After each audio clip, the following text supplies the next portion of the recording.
أعوذ بالله من الشيطان الرجيم. بسم الله الرحمن الرحيم. آیت نمبر 143. وَكَذَلِكَ جَعَلْنَاكُمْ أُمَّةً وَسَطًا لِتَكُونُوا شُهَدَاءَ عَلَى النَّاسِ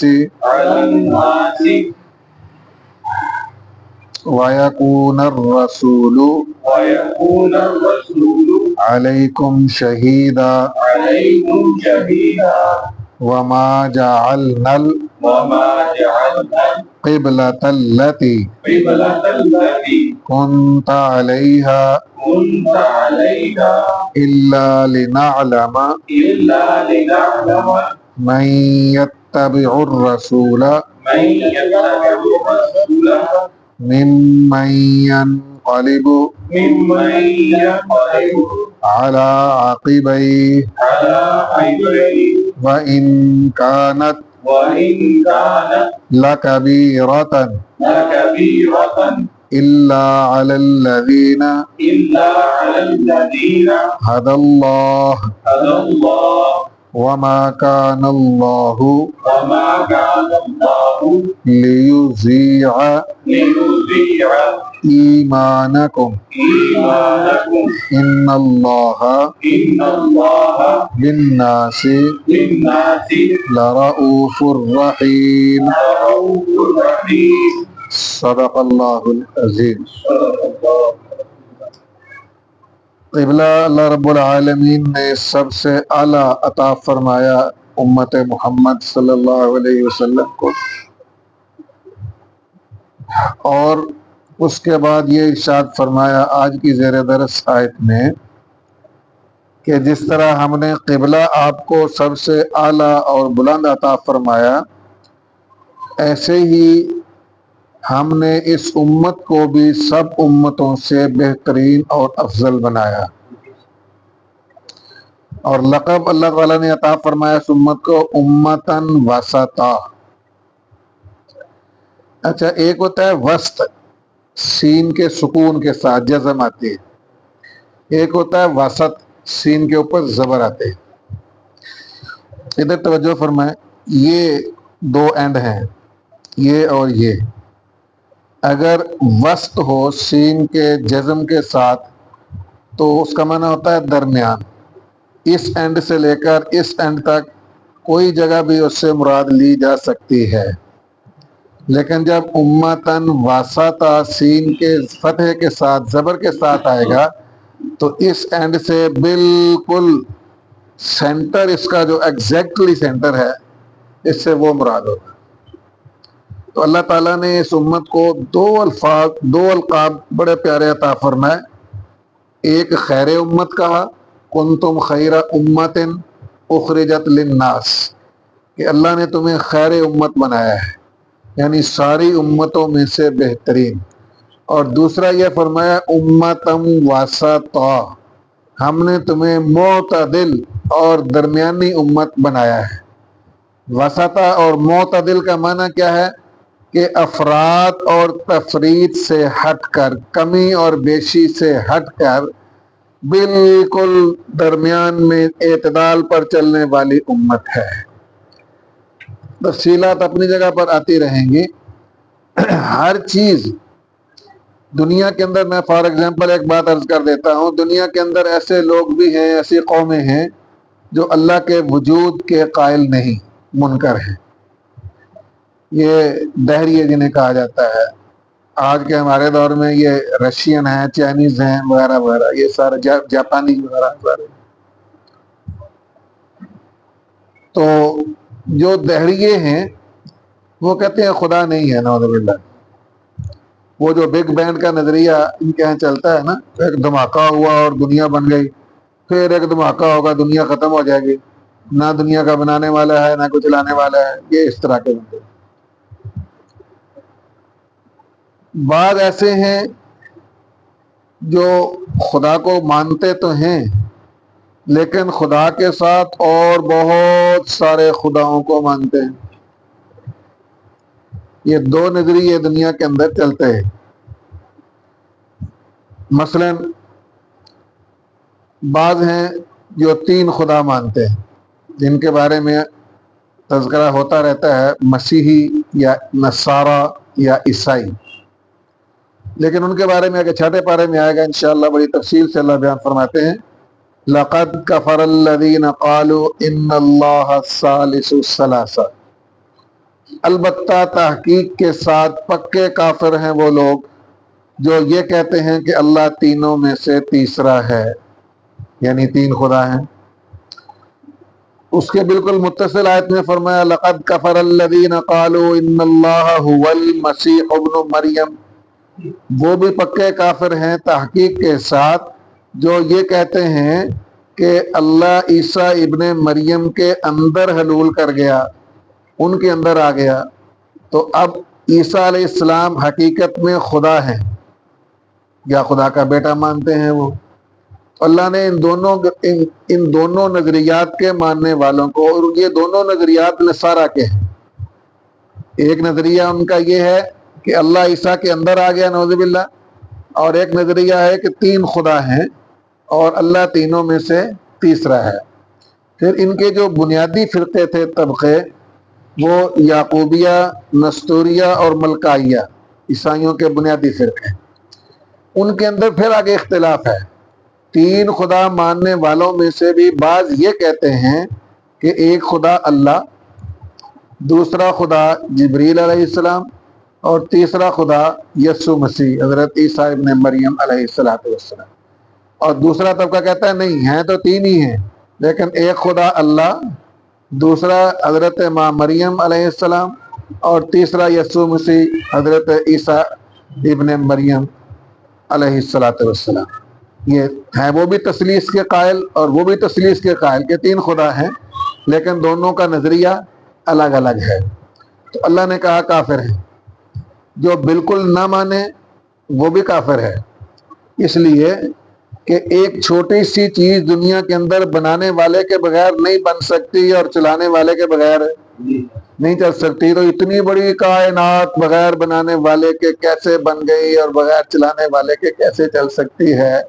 ان کو دہریوں کو تو یہ جواب ہے، کوڑا سا بڑا سیدھا سا جواب ہے۔ باقی رہے یہ جو کہتے ہیں کہ اللہ عیسیٰ کی شکل میں آ گیا یا اللہ 3 ہیں، تینوں میں سے تیسرا اللہ ہے، ان کو بھی اللہ پاک نے جو ہے نا کافر کہا۔ اور کچھ اس سے بھی آگے بڑھ گئے، وہ سینکڑوں ہزاروں خدا مانتے ہیں۔ اب بت پرستوں کو دیکھیں آپ، 360 تو بیت اللہ کی دیواروں پہ سجائے ہوئے تھے کہ 360 دن ہیں اسلامی مہینوں کے مطابق، ہر دن کا نیا خدا ہے، آج اس کی نظر و نیاد ہو رہی ہے، کل اس کی ہے، ہر روز نئے کی ہوتی تھی۔ اور ان کے اندر عیسائیوں کے رہنماؤں کے مجسمے بھی تھے، یہودیوں کے نبیوں کے مجسمے بھی تھے، دوسروں کے بھی تھے، تاکہ سب راضی رہیں کہ ہماروں کے بھی ہو رہی ہے۔ اللہ اکبر۔ اور ہمارے ہاں ہندوؤں نے تو حد ہی کر دی، ان کا نظریہ یہ ہے کہ جو چیز انسان سے زیادہ طاقتور ہے وہ خدا ہے۔ ایون یہ کہ سانپ کو بھی وہ کہتے ہیں جب یہ ڈستا ہے تو مار دیتا ہے، تو اس کو بھی وہ اللہ مانتے ہیں۔ درخت ہے بڑا، اس کو بھی اللہ مان لیں گے۔ یعنی جو بھی انسان سے زیادہ طاقتور چیز لگتی ہے ان کو، وہ اس کو معبود مانتے ہیں۔ تو یہ 2 طبقے ہو گئے۔ تیسرا طبقہ وہ ہے جو ملت حنفیہ کا ہے، جو اللہ کو مانتا بھی ہے اور اللہ کو ایک مانتا ہے، جس طرح کہ اسلام کا نظریہ ہے قل هو اللہ احد۔ قل، یہ قل کا معنی تو کہہ، اللہ کہتا ہے اے قرآن پڑھنے والے، قل تو بھی کہہ دے اللہ احد، اللہ ایک ہے، اللہ الصمد، اللہ بے نیاز ہے۔ صمد کہتے ہیں کہ جس کے بغیر کسی کا کام نہ چلے، اور وہ کسی اپنے کام کے اندر، کسی بھی کام کے اندر کسی کا محتاج نہ، اسے کہتے ہیں صمد۔ اللہ الصمد، لم یلد ولم یولد، نہ وہ کسی کا باپ ہے نہ کسی کا بیٹا، یعنی نہ اس کی کوئی اولاد ہے اور نہ آگے اس کی کوئی اولاد ہے۔ یہ رشتے ایسے ہیں جو کہیں نہ کہیں انسان کو مجبور کر دیتے ہیں تو اللہ تعالیٰ نے اپنے لیے یہ انسانی رشتوں کو پسند نہیں کیا. یہ لوگ جو کہتے تھے، آپ نے پہلے پڑھا وقالت الیہود عزیر ابن اللہ، یہودیوں نے اپنے پیغمبر عزیر علیہ السلام کو کہا اللہ کا بیٹا ہے. وقالت النصارى المسیح ابن اللہ، عیسائیوں نے اپنے پیغمبر مسیح علیہ السلام کو کہا کہ اللہ کا بیٹا ہے. اللہ نے آگے ہم نے پڑھا کذالک قال الذین لا یعلمون مثل قولہم، جو جاہل تھے عرب کے انہوں نے بھی کہہ دیا کہ سارے فرشتے اللہ کی بیٹیاں ہیں وغیرہ وغیرہ. بھائی اللہ تعالیٰ کہتے ہیں بدیع السماوات والارض انا یکون لہ ولد، اللہ کی اولاد کہاں سے آئے گی؟ ولم تکن لہ صاحبہ، اللہ کی تو بیوی ہی کوئی نہیں. اللہ تو ان رشتوں سے منزہ اور پاک ہے. تو جب اللہ کی بیوی نہیں ہے تو پھر اللہ کی اولاد کہاں سے آئے گی؟ انا یکون لہ ولد ولم تکن لہ صاحبہ وخلق کل شیء، وہ تو ہر چیز کا خالق اور مالک ہے، تو اسے ان رشتوں کی کیا ضرورت ہے؟ للہ ملک السماوات والارض، آسمان کی بادشاہی اللہ کی، زمین کی بادشاہی اللہ کی، ساری کائنات کا بادشاہ اللہ ہے. تو اللہ تعالیٰ ان رشتوں کا محتاج نہیں ہے. جہاں پر عیسائی خدا مانتے تھے، چھٹے پارے میں آتا ہے ایک جملہ اللہ نے ان کے بارے میں کہا. اللہ کہتا ہے امہ صدیقہ، ان کی والدہ بڑی صدیقہ تھی، سچی تھی. کانا یاکلان الطعام، ایک جملہ اللہ نے ان کی خدائی کو رد کرنے کے لیے ایک جملہ اللہ نے کہا کہ مریم علیہ السلام اور ان کا بیٹا حضرت مسیح علیہ السلام کانا یاکلان الطعام، وہ دونوں تو کھانا کھاتے تھے. یہ اللہ رد کر رہا ہے، خدا نہیں ہے. کیوں؟ وہ دونوں تو کھانا کھاتے تھے. اب جملہ تو ایک ہے، لیکن اگر ہم ڈیٹیل میں جائیں، ڈیپلی چلے جائیں کہ جو ذمہ دار لوگ ہیں وہ سمجھیں گے جب فصل کاشت کی جاتی ہے، زمین میں ہل چلانے والا چاہیے، بیج بونے والا چاہیے، اس کی آگے حفاظت کرنے والا چاہیے، ملڑ کھاد ڈالنے والا چاہیے، پانی لگانے والے چاہیے.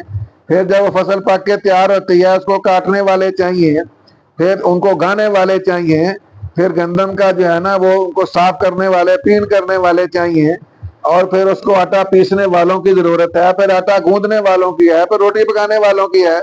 تو اللہ نے بالواسطہ کہہ دیا کہ جو اتنے واسطوں کا محتاج ہو وہ بھلا خدا کیسے ہو سکتا ہے؟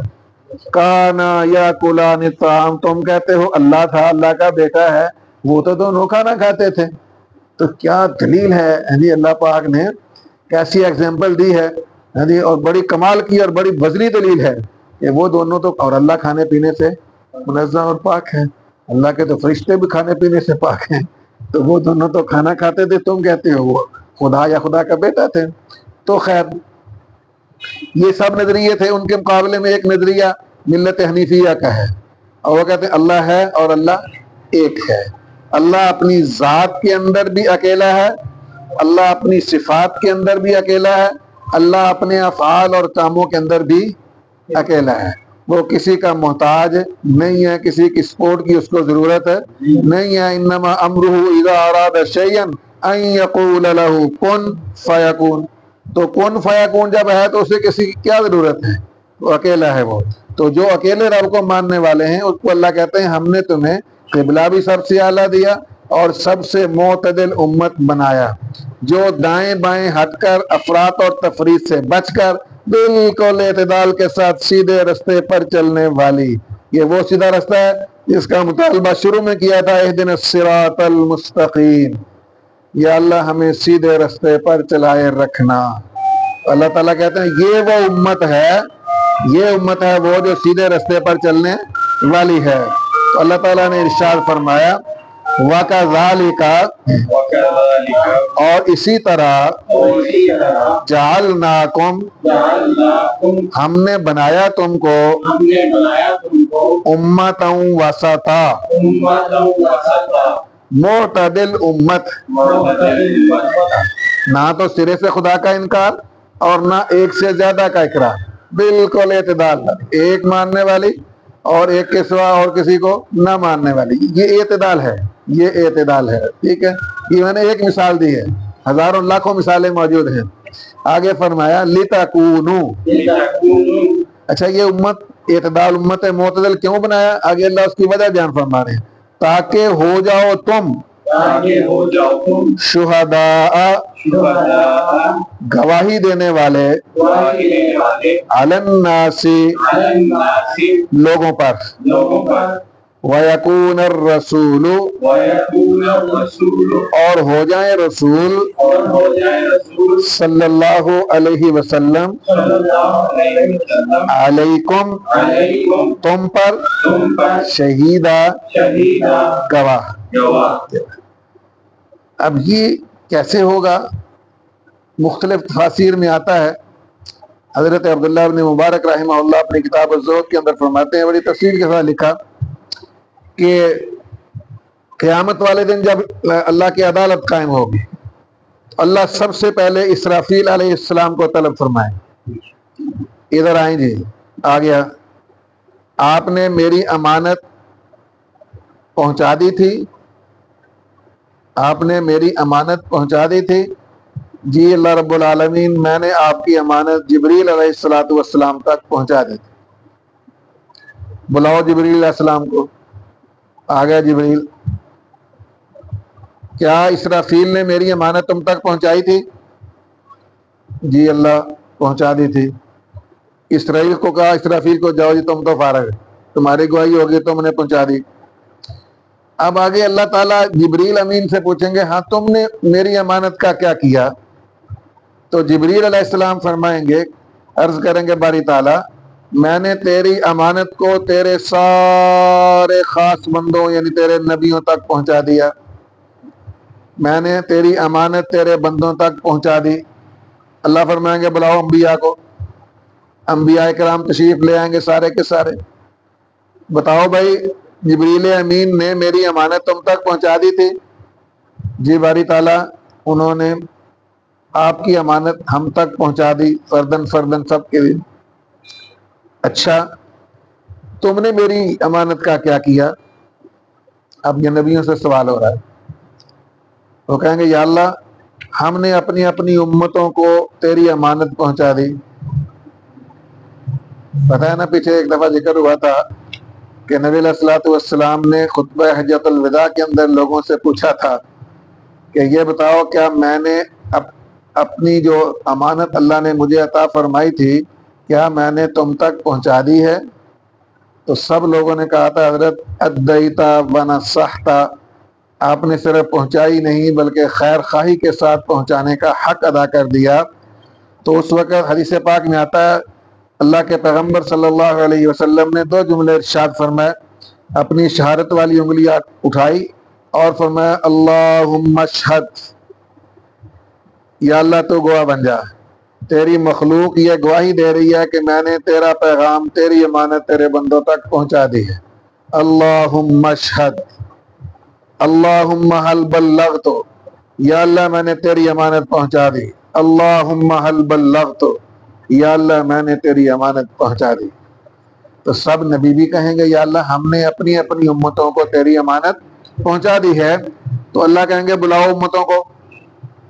اب امتیں آ جائیں گی، یہ بتائیں جی کہ تمہارے انبیاء نے تم تک ہماری امانت اور پیغام پہنچا دیا تھا. اب حدیث کے الفاظ بڑے عجیب ہیں. آقا فرماتے ہیں فَمِنْهُمُ الْمُصَدِّقُ وَالْمُكَذِّبُ، کچھ قومیں تصدیق کریں گی کہ ہاں یا اللہ تیرے نبیوں نے تیرا پیغام پہنچا دیا تھا، اور کچھ انکاری ہو جائیں گے کہ یا اللہ نہیں پہنچایا تھا، ہمارے پاس آئے ہی کوئی نہیں. اب جب جو منکر ہوں گی قومیں، ان کے بارے میں اللہ رب العالمین ان کے انبیاء سے پوچھیں گے کہ بھائی تم جو کہتے ہو ہم نے امانت پہنچا دی تھی، تمہاری قومیں نہیں مان رہی، تو گواہ پیش کرو، اپنا گواہ لے کے آؤ جو یہ گواہی دے کہ واقعی تم نے میری امانت میرے بندوں تک پہنچا دی ہے. اب حدیث میں آتا ہے کہ وہ انبیاء کہیں گے کہ یا اللہ ہماری جو گواہ ہے وہ امت محمد ہے علیہ صاحب الصلاۃ والتسلیمہ. وہ قومیں جرا کریں گی ان گواہوں پر کہ یا اللہ یہ تو ہمارے وقت میں پیدا ہی نہیں ہوئے تھے، موجود ہی نہیں تھے، یہ گواہی کیسے دے سکتے ہیں ہم پر؟ ان کی گواہی کو تو ہم تو نہیں مانیں گے. اللہ کہیں گے بلاؤ امت محمد کو بلاؤ. آگے جی ہاں بھائی تم گواہی کیسے دو گے بھائی؟ وہ کہتے ہیں تم تو ہمارے وقت میں تھے ہی نہیں. گواہ تو وہ ہوتا ہے جو موقع پر موجود ہو. ایویڈنس جو ہے نا وہ تو قانون بھی کوئی نہیں مانتا. جو بندہ غیر حاضر ہے وہاں سے اس کی گواہی کوئی نہیں مانتا قانون. تو آپ کی امت کہے گی یا اللہ ہم نے تیرے پیغمبر نبی آخر الزمان صلی اللہ علیہ وسلم جو آپ نے ہماری طرح مبعوث فرمائے تھے, آپ نے ان کو کتاب عطا فرمائی تھی, اس کتاب کے اندر ہم نے پڑھا تھا ان قد ابلغوا رسالات ربہم, کہ اللہ کے سارے نبیوں نے اپنی رسالت کا حق ادا کر دیا, اللہ کا پیغام بندوں تک پہنچا دیا. یا اگر فردر بات ہو تو کہیں گے یا اللہ ہم نے پڑھا تھا وَلَقَدْ أَرْسَلْنَا نُوحًا إِلَىٰ قَوْمِهِ فَقَالَ يَا قَوْمِ اعْبُدُوا اللَّهَ مَا لَكُم مِّنْ إِلَٰهٍ غَيْرُهُ. وَلَقَدْ أَرْسَلْنَا وَإِلَىٰ عَادٍ أَخَاهُمْ هُودًا قَالَ يَا قَوْمِ اعْبُدُوا اللَّهَ مَا لَكُم مِّنْ إِلَٰهٍ غَيْرُهُ. یا اللہ ہم نے تیرے قرآن میں پڑھا, تیرے نبی کے فرمان میں پڑھا کہ اللہ کے سارے نبیوں نے اپنی امانتوں کا حق ادا کر دیا تھا. یا اللہ اگر تیرا قرآن سچا ہے اور یقیناً سچا ہے تو پھر ہماری گواہی بھی سچی ہے. تو جب یہ بات ہو جائے گی, گواہی دے گی آپ کی امت پہلے نبیوں کی امتوں پر, لِتَكُونُوا شُهَدَاءَ عَلَى النَّاسِ, یہ امت محمد پہلے سارے نبیوں کی امتوں پر گواہ بنے گی. اور اس کے بعد کیا ہوگا, وَيَكُونَ الرَّسُولُ, وَيَكُونَ الرَّسُولُ, اور ہوں گے رسول صلی اللہ علیہ وسلم, اور ہوں گے رسول صلی اللہ علیہ وسلم, علیکم شہیدا, علیکم شہیدا, تم پر گواہ. تم پر گواہ. اور پھر نبی علیہ السلام اپنی امت کی گواہی کا تزکیہ فرمائیں گے کہ یا اللہ میری امت نے جو کہا سچ کہا ہے, میری امت نے جو گواہی دی ہے وہ سچی گواہی دی ہے کہ تیرے سب نبیوں نے تیرا پیغام تیرے بندوں تک پہنچا دیا تھا. اس کا نمونہ اللہ پاک نے یہ بیان فرمایا. آگے اللہ تعالیٰ فرماتے ہیں وَمَا جَعَلْنَا, وَمَا جَعَلْنَا, اور نہیں بنایا ہم نے, اور نہیں بنایا ہم نے, قبلۃ التی, قبلۃ التی, اس قبلے کو, اس قبلے کو, کنت علیہا, کنت علیہا, جس پر آپ تھے, جس پر آپ تھے. یعنی مدینہ میں جب گئے ہیں تو بیت المقدس بنا دیا گیا.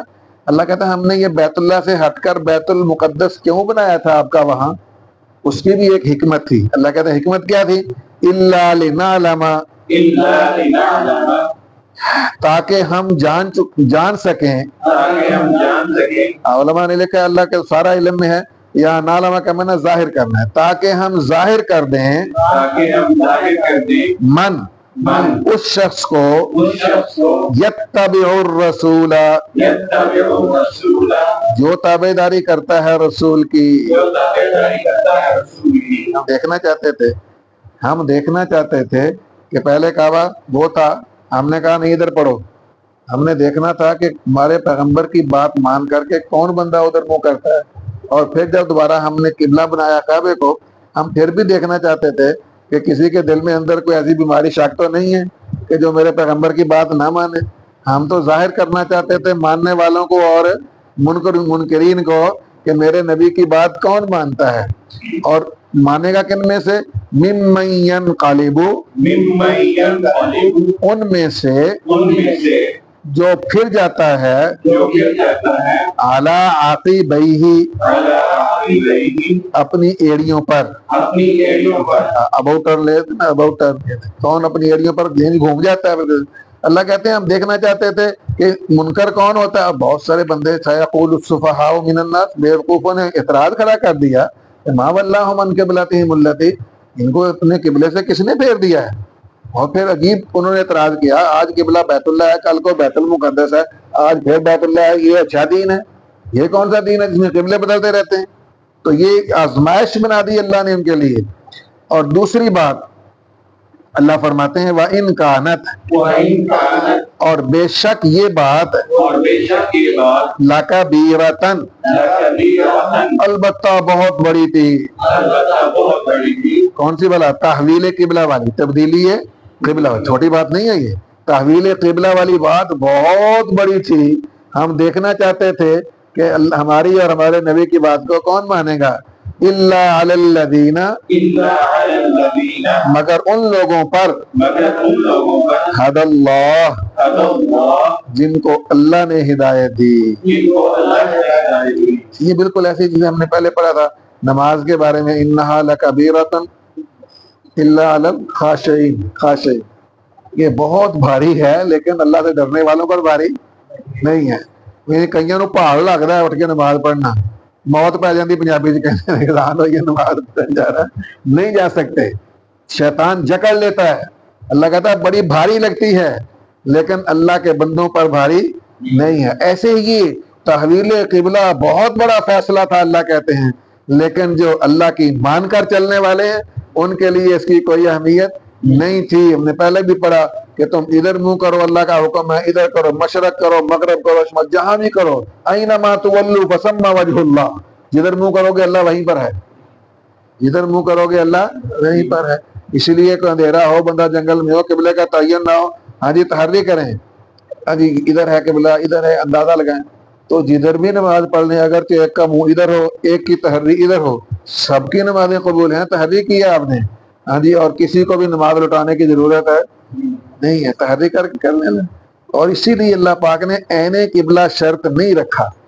جو بندے بیت اللہ میں موجود ہیں ان کے لیے عین کعبہ شرط ہے کہ بالکل آنکھوں کے سامنے قبلہ ہوگا تو ان کی نماز ہوگی, ورنہ نہیں ہوگی. اور باقی پوری دنیا کے اندر یہ جہت قبلہ شرط, شطر المسجد الحرام, یہ جہت شرط ہے, سمت شرط ہے. کہتے ہیں کہ اگر 5 ڈگری 10 ڈگری بلکہ اس سے 45 ڈگری تک بھی گھوم جائے بندہ, ہاں جی, تو نماز اس کی جب تک گھومتے گھومتے اس کی پشت کعبہ کی طرف نہ ہو جائے اس کی نماز قبول ہوتی رہتی.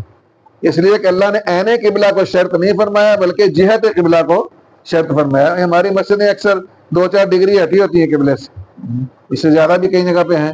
ہاں جی, ایک دفعہ یہ فتنہ بھی اٹھا تھا بڑا, ایک لیڈر تھا بڑا نام لے آتا, اس نے کہا جی یہ ساری مسئلیں غلط ہیں, لوگوں کی نمازیں نہیں ہوتی مسلمانوں کی. ہاں جی, بہت بڑا وہ بھی ایک اسکالر تھا آپ کا پاکستان میں. تو خیر اللہ تعالیٰ فرماتے ہیں. اچھا, ایک سوال اور پیدا ہو گیا کہ جب بیت اللہ کی طرف منہ نہیں کرتے تھے, بیت المقدس کی طرف منہ کرتے تھے, نمازیں پڑھی, اس ڈیوریشن دس پیریڈ بندے فوت ہو گئے ادھر نمازیں پڑھتے پڑھتے, ان کی نمازوں کا کیا بنے گا؟ ان کو تو یہ وقت نہیں ملا کہ وہ قبلہ کی طرف منہ کر کے نمازیں پڑھتے. اس کا جواب اللہ پاک دے رہے ہیں, وما کان اللہ,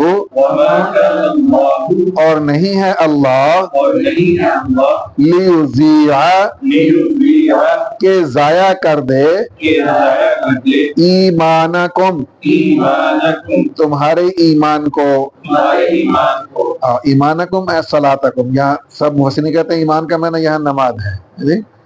جنہوں نے پڑھی تھی, اب دیکھو جس وقت شراب حرام نہیں تھی, جن لوگوں نے اس دور میں کھاتے پیتے رہے اور فوت ہو گئے, حرمت شراب کا حکم آنے سے پہلے فوت ہو گئے. اب اس وقت تو حرام نہیں تھی, کوئی گناہ نہیں ہے, ان کے ذمہ کوئی بات بھی نہیں. بالکل ایسے ہی جب قبلہ وہ تھا, انہوں نے نمازیں پڑھی اور فوت ہو گئے, اس وقت اللہ کا حکم وہی تھا, اس لیے ان کی نمازیں ضائع نہیں ہیں بلکہ ان کی نمازیں بھی اپنی جگہ پر ویسے ہی قائم ہیں جیسے اب قبلہ کی طرف منہ کر کے نماز پڑھنے والوں کی نمازیں قائم ہیں. کیوں؟ ان اللہ, بے شک اللہ تعالی, بالناسی, لوگوں کے ساتھ, لرؤوف الرحیم, البتہ شفقت کرنے والا, مہربان ہے. سختی نہیں کرتا کہ جنہ ادھر پڑھیاں ہیں گئیاں سارے دن نمازیں ہی گئی ہیں, ایسا نہیں ہے. وہ اپنے بندوں سے یعنی شفیق ہے, شفقت کرتا ہے, رؤوف ہے, نرمی کرتا ہے, مہربانی کرتا ہے, اس لیے ان کی نمازیں بھی قابل قبول ہیں. صدق اللہ العظیم.